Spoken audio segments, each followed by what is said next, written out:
So I often think, what makes the best mid-range smartphone? Is it the build quality, the screen or Face ID-like cool features?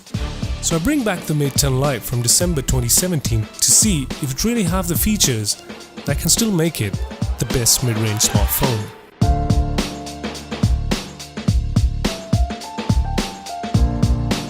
So Huawei launched this in the end of 2017. It is indeed a reasonable phone to fit in most consumers on budget.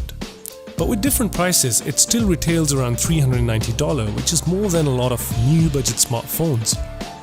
I haven't had it as a daily driver, but now reviewing it makes me question that does it have all the things that I would need if I was looking for a budget all-rounder.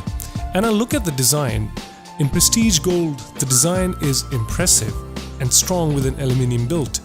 I don't see why anyone would say it's not good. It doesn't have the cheap gloss to it. It's slim, does slip a little bit, but it's big, yes, and not easy to use with one hand. What I really like is the Face ID. It's simple, so you just fit your face in the circle and snap. To unlock, you just click the unlock button and it unlocks it without you even noticing it. I mean, it's a phone that is 1/3 the price of iPhone X. But if you're not keen to use the Face ID, you can still use the very fast fingerprint scanner. I'm not going to time it, but I guess it's pretty obvious to see how quickly does it work.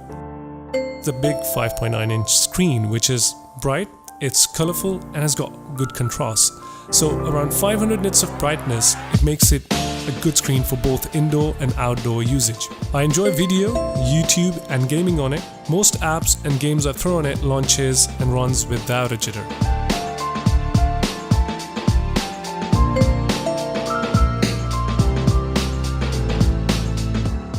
And the multitasking, it just looks and works great on this 2:1 screen ratio, since this is an 18:9 ratio screen size.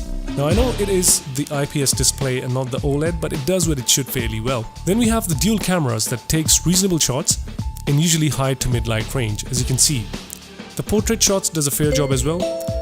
Videos and low light results are near average, so for the pictures it's fine, but if you record a lot of video, then this unfortunately will be a deal breaker. I mean, you should switch to a phone with a better video recording. Now the interface, it's simple and convenient. Switching from one app to another is jitter free. So also we have the Oreo update just around the corner, and that will make it ready for next, I guess, a year and so.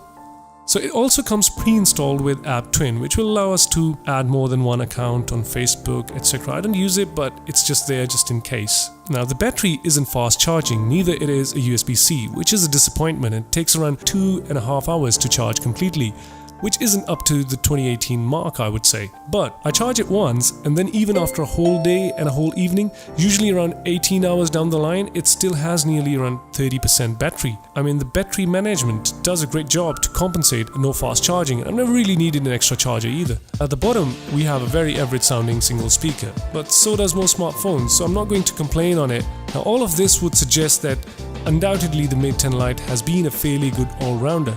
And yes, anyone on budget wouldn't regret buying it. I mean, we all know that high quality cameras and extremely bright OLED screens are the two main reasons why the smartphones cost more.